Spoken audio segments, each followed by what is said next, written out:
चलिए आगे बढ़ेंगे और बात करेंगे रफ्तार के कहर के, क्योंकि प्रदेश में अलग अलग जगहों पर सड़क हादसे हुए हैं। और पहली तस्वीर आपकी टीवी स्क्रीन पर आने वाली है उदयपुर से, जहां पर 20 फीट ऊपर से एक कार जो है वो खाई में गिरी है, नदी में गिरी है। वहीं दूसरी तस्वीर दौसा की, जहां ओवरलोडेड डंपर ने टक्कर मारी है लड़की को, इसमें लड़की की मौत हो गई। और तीसरी तस्वीर सीकर की है, जहां पर तेज रफ्तार कार एक हाईवे पर खड़े ट्रोले में घुसी। आखिरी तस्वीर झालावाड़ से, जहां पर दो बाइक की आमने सामने की टक्कर हुई है। तो चलिए सबसे पहले बात करेंगे उदयपुर की, जहां पर 20 फीट ऊपर से नदी में कार गिरी और हादसे का शिकार हो गई। इस दौरान एक युवक की मौत हुई है, 2 अन्य घायल हुए हैं। घायलों को जिला चिकित्सालय में भर्ती किया गया। देर रात को कोल्यारी से बिरोठी जाते समय यह हादसा हुआ है। पानरवा थाना इलाके की घटना है, जहां पर मृतक के शव को पुलिस ने मोर्चरी में रखवाया है। जांच जारी है। उधर दौसा में ओवरलोडेड डंपर की टक्कर से एक लड़की की मौत हुई है। लालसोट उपखंड के सवासा गांव में यह हादसा हुआ है। घटना के बाद बड़ी संख्या में ग्रामीण मौके पर पहुंचे और प्रदर्शन करना शुरू कर दिया। शव को सड़क पर रखकर के ग्रामीण प्रदर्शन कर रहे हैं। अवैध खनन के खिलाफ पिछले 6 दिनों से यहां पर धरना चल रहा है। मौत के बाद शव को धरना स्थल पर लाया गया।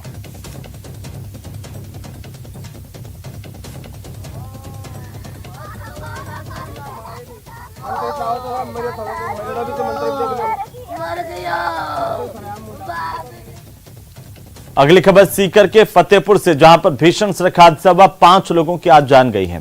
दरअसल नेशनल हाईवे 58 पर एक कार ट्रोले से भिड़ी और ट्रोले के नीचे घुस गई। कार में 5 युवक सवार थे जो मंदिर में दर्शन करने के लिए जा रहे थे और 5 की ही मौके पर मौत हो गई। आपको बता दें कि फतेहपुर सालासर हाईवे पर बिकमसरा गांव के पास हादसा हुआ है। जानकारी के मुताबिक ये तमाम लोग हरियाणा के फतेहाबाद इलाके के रहने वाले थे और सालासर मंदिर में बालाजी के दर्शन करने जा रहे थे।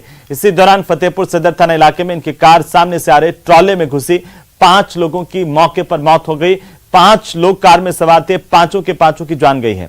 घटना के बाद मौके पर जाम लग गया। इसके बाद पुलिस मौके पर पहुंची, जाम को हटाया गया और रास्ता क्लियर किया गया। फिलहाल पुलिस मामले की तफ्तीश कर रही है।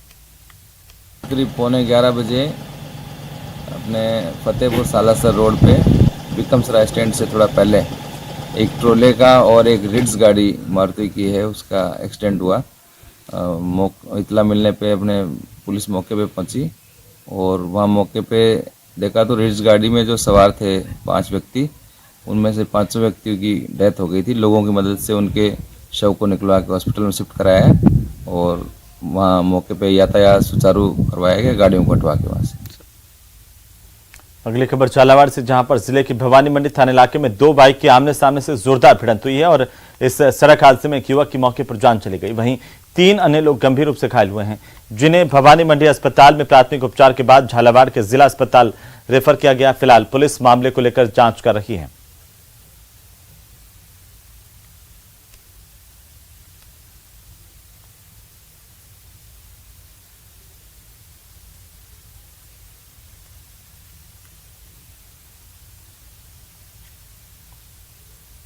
तो झालावाड़ में सड़क हादसा हुआ, 2 बाइक के आमने सामने की टक्कर हुई है। एक युवक की इसमें मौत हो गई, 3 अन्य लोग घायल हुए हैं। चलिए आगे बढ़ेंगे और इसी बीच हम आपको सीधे लिए चलते हैं राजधानी जयपुर के महारानी कॉलेज में, जहां पर छात्र संघ कार्यालय का उद्घाटन आज समारोह और इसमें केंद्रीय मंत्री गजेंद्र सिंह शेखावत संबोधित कर रहे हैं। आप भी सुनिए क्या कुछ कर रहे हैं। आदरणीय प्रिया जी को बहुत सारी शुभकामनाएं देते हुए उनके श्री चरणों में प्रणाम निवेदन करना चाहिए।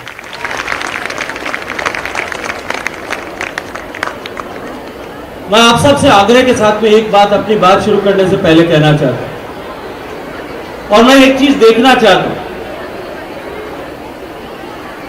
जिसको भगवान ने 2 हाथ दिए, मैं देखूं तो सही कि महारानी कॉलेज में कितने लोगों को भगवान ने 2 हाथ दिए। वो सब अपने दोनों हाथ खड़े करिए, मुट्ठी बंद करिए और संकल्प की मुट्ठी बंद करके कि हम भारत को बदल करके रहेंगे और फिर नारा लगाइए, भारत माता की, भारत माता की। छात्र संघ के उद्घाटन के अवसर पर आयोजित आज इस कार्यक्रम में मंच पर उपस्थित इस विश्वविद्यालय परिवार के मुखिया, राजस्थान विश्वविद्यालय के माननीय कुलपति आदरणीय प्रोफेसर राजीव जैन जी, मंच पर उपस्थित जिनका मार्गदर्शन हम सबको अभी मिला राष्ट्र के निर्माण के लिए, व्यक्ति के निर्माण से समाज का निर्माण और समाज के निर्माण से देश का उत्थान, इस महत्वपूर्ण लक्ष्य को लेकर के अपना जीवन समर्पित करने वाले, अभी परिचय कराते हुए कहा गया कि उन्होंने रुड़की से आईआईटी किया।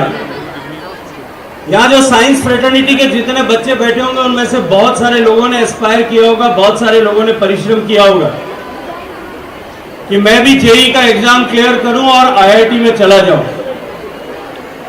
लेकिन एक बच्चा पढ़ करके आईआईटी पास का एग्जाम क्लियर करे, बीटेक करे और एमटेक करे और उसके बाद में अपने जीवन को देश निर्माण के लिए, राष्ट्र निर्माण के लिए समर्पित कर दे, ऐसे आदरणीय शैलेंद्र जी भाई साहब, मैं आप सबसे आग्रह करूंगा कि जोरदार तालियों के साथ में भाई साहब का स्वागत और सम्मान करना चाहिए। मंच पर उपस्थित आदरणीय रामलाल जी मेरे छोटे भाई हैं। इन्होंने 2-3 बार कहा है, इन्होंने अपनी बात कहते हुए कहा कि मैं साइकोलॉजी का स्टूडेंट हूं। मैंने साइकोलॉजी प्रत्यक्ष रूप से वैसे मेरे डायरेक्ट सब्जेक्ट में नहीं था, लेकिन एज एन एडिशनल सब्जेक्ट मैंने साइकोलॉजी को अंडरग्रेड लेवल पे पढ़ा। रामलाल जी ने कहा कि मैं 23 साल बाद में महारानी कॉलेज में आने का अवसर मुझे मिला है, और 2-3 बार उन्होंने इस बात को अपने भाषण के समय में दोहराया।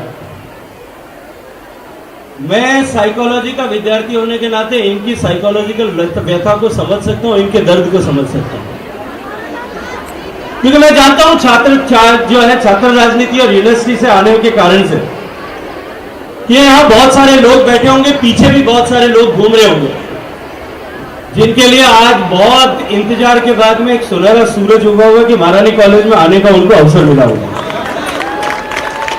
जो बहुत सारे ऐसे लोग होंगे शायद गेट पे खड़े रह करके देखते होंगे, आज इस कॉलेज के फंक्शन में उन सबको कॉलेज के अंदर आने का मौका मिला है कि रामलाल जी ने भी कई दिन तक इंतजार किया था, उसके बाद अवसर मिला और अब 23 साल बाद में सुनहरी स्मृतियां इनकी ताजा हुई। मुझे लगता है कि वो मक्खी जो आपके चारों तरफ घूम रही थी वो भी कोई आपकी स्मृतियों के अवशेष के रूप में घूम रही है। मेरे छोटे भाई रामलाल जी, आदरणीय प्राचार्य श्रीमती प्रोफेसर मुक्ता अग्रवाल जी, आदरणीय वीरपाल सिंह जी, आदरणीय महावीर कटारिया जी, आदरणीय घनश्याम मीना जी, मेरे छोटे भाई और इस कार्यक्रम के सूत्रधार आदरणीय संजय माचेड़ी जी, और मैं बहुत सारी शुभकामनाएं देना चाहता हूं छोटी बहन मानसी वर्मा जी को और उनकी टीम में कपिशा जी, ज्योति राठौर जी और शहनाज बानो जी। ये आपके जीवन का स्वर्णिम युग बनेगा। इस दृष्टिकोण से आपको इस समय में इस 1 साल के कालखंड में काम करना चाहिए। इस कार्यक्रम में उपस्थित महारानी कॉलेज परिवार के सभी सदस्यगण, और जब मैं परिवार कहता हूं तो महारानी कॉलेज के परिवार में सबसे पहला नाम, और मैं जिस किसी के भी मन में ये सोच आया होगा, यदि मानसी ने किया है या उनकी टीचर्स ने सजेस्ट किया है, आदरणीय रजनी जी का जिस तरह से सम्मान किया गया, उस सम्मान का अभिनंदन करते हुए उस परिवार के नाम की श्रृंखला को मैं रजनी जी के स्मरण से के नाम से करना चाहता हूं। मैं देख रहा था मंच पर बैठे हुए जब सम्मान किया गया और उसके बाद में जब वो वहां जाकर के अपनी सहकर्मियों के साथ में खड़ी हुई, खुशी के आंसू, और जो सम्मान उन्हें मिला उस सम्मान की प्रतिकृति के रूप में जो भावनाएं उनके मन से उत्सर्जित हो रही थी, वो मेरे लिए एक अत्यंत प्रेरणा का विषय था। मैं मानसी को इस अनुपम पहल के लिए बधाई देने के साथ साथ में यहां उपस्थित इस महाविद्यालय परिवार के सभी सपोर्ट स्टाफ, सारा मैनेजमेंट स्टाफ, एडमिनिस्ट्रेटिव स्टाफ, सारे फैकल्टी मेंबर्स, सारे रिसर्च स्कॉलर्स, स्टूडेंट्स, और यहाँ उपस्थित चाहे सीमित संख्या में होंगे सारे स्टूडेंट्स के पेरेंट्स, आप सबका अभिनंदन करते हुए मानसी जी को इस बात के लिए बधाई देना चाहता हूँ, धन्यवाद देना चाहता हूँ, अभिनंदन करना चाहता हूँ कि मुझे भी आप सबके बीच में आने का अवसर प्रदान किया और इस महाविद्यालय के परिसर में आकर के अपने पुराने दिनों को स्मरण करने का भी मौका दिया। मैं ईमानदारी से जानता हूं, क्योंकि मैं छात्र राजनीति से आता हूं, कि छात्र संघ के कार्यालय में सबसे मुश्किल काम जो होता है छात्रों के लिए, स्टूडेंट्स के लिए, वो होता है आने वाले अतिथियों के भाषण को सुनना, जैसे रामलाल जी ने अभी कहा। तो मैं बहुत लंबा चौड़ा आप लोगों को किसी भी तरह का ज्ञान नहीं देने वाला हूं, हम छोटी मोटी बातें आपस में खुल करके कुछ कर ले। मैं आपसे एक बात पूछना चाहता हूं अपनी बात शुरू करने से पहले। अभी विद्यार्थी परिषद का एक कार्यक्रम था, उस कार्यक्रम में बात करते करते मेरे मन में एक विचार आया, मैंने वहां कुछ बात विषय रखा था, वहीं से आज अपने भाषण की शुरुआत करते हैं। हम हिंदुस्तान के लोग अगर खेल की बात आती है तो सबसे ज्यादा किस गेम को फॉलो करते हैं?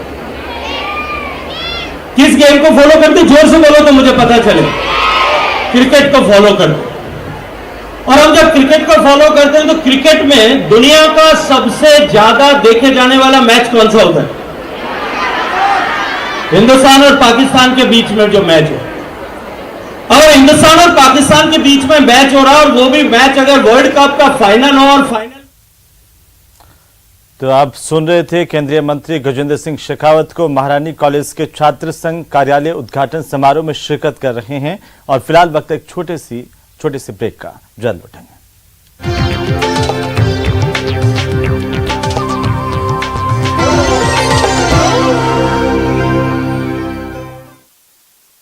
हेडलाइंस प्रेजेंटेड बाय पेट सफा आयुर्वेदिक चूर्ण, पेट सफा तो हर रोग दफा।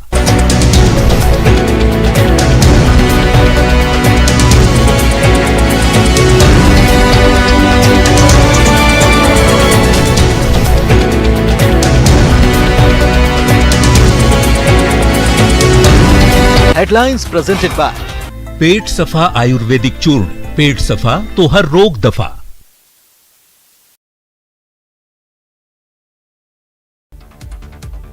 दिल्ली में कर्तव्य पथ पर गणतंत्र दिवस परेड के लिए आज फुल ड्रेस रिहर्सल की गई, जिसमें जवानों ने अपना दमखम दिखाया। केरल के कोच्चि एयरपोर्ट पर कस्टम विभाग ने बड़ी कार्रवाई की है, जहां पर एयर इंटेलिजेंस यूनिट ने एक यात्री के पास से 1978 ग्राम सोना बरामद किया है, जिसकी कीमत 85 लाख रुपए बताई जा रही है। भारतीय क्रिकेटर सूर्य कुमार यादव, कुलदीप यादव और वाशिंगटन सुंदर ने उज्जैन के महाकालेश्वर मंदिर में दर्शन किए हैं और बाबा महाकाल की भस्म आरती की। कांग्रेस की भारत जोड़ो यात्रा जम्मू कश्मीर के सांबा जिले के विजयपुर से शुरू हुई है। राहुल गांधी आज सतवारी में विशाल जनसभा को भी संबोधित करेंगे। आज से विधानसभा के बजट सत्र का आगाज हो रहा है। 15वीं विधानसभा का 8वां सत्र सुबह 11 बजे राज्यपाल के अभिभाषण के साथ शुरू होगा। सरकार को घेरने के लिए बीजेपी ने विशेष रणनीति बनाई है। सीकर के फतेहपुर सदर थाना इलाके में रविवार की देर रात को भीषण सड़क हादसा हुआ, 5 लोगों की जान गई है। देश भर के डॉक्टर्स, निजी doctors right to health bill का विरोध कर रहे हैं। इसकी वजह से सभी निजी अस्पताल, क्लिनिक, डायग्नोस्टिक सेंटर्स को बंद रखने का दावा किया गया है। राजस्थान में सर्दी का सितम जारी है। मौसम विभाग के मुताबिक पूर्वी हवाओं से मौसम बदलेगा। कई जिलों में बादल छाए रहने की आशंका जताई जा रही है। अलवर के बहरोड में भी भीषण सड़क हादसा हुआ है। पिकअप से टक्कर के बाद स्कूल बस पलट गई। हादसे में 4 बच्चे घायल हुए। कोटपुतली में मास्टर प्लान लागू करने का विरोध है। आजाद चौक में एल&टी और जेसीबी से निर्माण कार्य।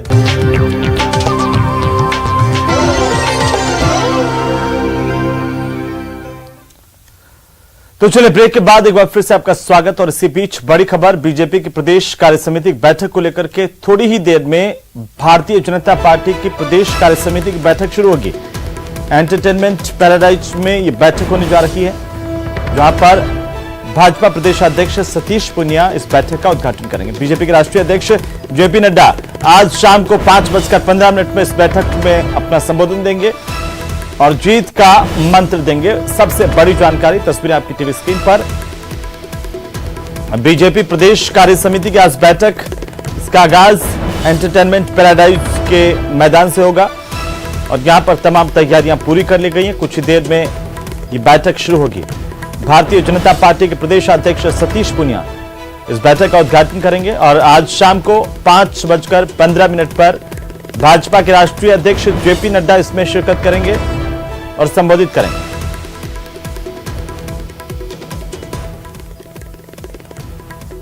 बहुत बड़ी सफलता प्राप्त हुई है। प्रदेश अध्यक्ष के नेतृत्व में जिस प्रकार से एक एक घर घर गांव गांव तक पहुंचने का काम किया, एक एक व्यक्तियों से संपर्क करने का काम किया और जो जन आक्रोश उमड़ करके आया, मुझको नहीं लगता कि इस प्रकार की जन आक्रोश यात्रा 200 विधानसभाओं में 200 यात्रा एक साथ कहीं भी निकली होगी जो राजस्थान में निकली है। मोदी जी ने कहा कि बीजेपी एक राजनीतिक नहीं बल्कि एक सामाजिक आंदोलन भी है। तमाम जाति समुदायों को आप साथ लेकर काम करना चाहते हैं और मुसलमान भी आपसे अछूत नहीं है। आपको लगता है पसमानदा जो मुस्लिम्स हैं उनको आप साथ ले पाएंगे आने वाले चुनाव में? हमारा है कि भारतीय जनता पार्टी सबका साथ, सबका विकास, सबका प्रयास और सबके विश्वास, इसी मूल मंत्र को लेकर के हम काम करते हैं, उसी के आधार पर काम कर रहे हैं। राजस्थान के मैप में अरुण सिंह जी आपने सभी सीटों पर कमल खिला रखा है, मैंने देखा, तस्वीरें बना रखी है। आपको लगता है 200 सीटें आप ही जीत जाएंगे?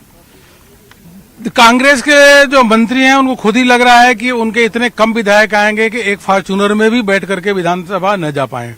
तो कांग्रेस को ये पता हो गया कि भारतीय जनता पार्टी प्रचंड रूप से यहाँ पे विजय हासिल करने वाली है। तो चलिए हम आपको सीधे लिए चलते हैं राजधानी जयपुर के एंटरटेनमेंट पैराडाइज, जहां पर भारतीय जनता पार्टी की प्रदेश कार्यकारिणी की बैठक जो है वो आयोजित हो रही है। हमारे साथ जुड़ रहे हैं सहयोगी बाबूलाल धायल, वहां पर मौजूद हैं। बाबूलाल, बीजेपी प्रदेश कार्यकारिणी की बैठक और क्या कुछ मंथन चिंतन आज इसमें किया जाना है, कैसी तैयारियां हैं?